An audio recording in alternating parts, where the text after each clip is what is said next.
আজকে ভাইয়ের সাথে গিয়েছিলাম সরস্বতী ঠাকুর কেনার জন্য, কারণ ভাই এবার প্রথমবারের মতো প্রতিমা দিয়ে পুজো দেওয়ার জন্য ওর মনের বাসনা ছিল। তো যাই হোক, তো আমরা প্রথমে গিয়েছিলাম হচ্ছে সূত্রাপুর বাজারে, আমাদের এখানেই একটা বাজার। তো এখানে প্রতিমার দামটা মোটামুটি কমই ছিল।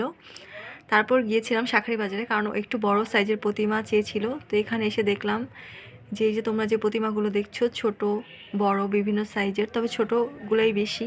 তো এই ছোট প্রতিমার দামই চেয়েছিল তারা আমাদের কাছ থেকে 2000 থেকে 2500। আর এই যে পাশের যে প্রতিমাটা, এটা আমার ভাইয়ের খুবই পছন্দ হয়েছিল। এই প্রতিমা বেগুনি কালার শাড়ি পরাটা, এটার দাম চেয়েছিল হচ্ছে 3500। আর এই যে বড় প্রতিমাগুলো দেখছো, এগুলো তো খুবই সুন্দর। এগুলোর দাম হচ্ছে 16000 থেকে 14000, তো এর মধ্যেই। তারপর অনেক ঘোরাঘুরির পরে একটা প্রতিমা আমরা কিনতে পারলাম মায়ের কৃপাতে। তো এই যে, তো আগামীকাল মায়ের পুজো, তো তোমাদেরকে আগামীকাল মায়ের মুখটা দেখাবো।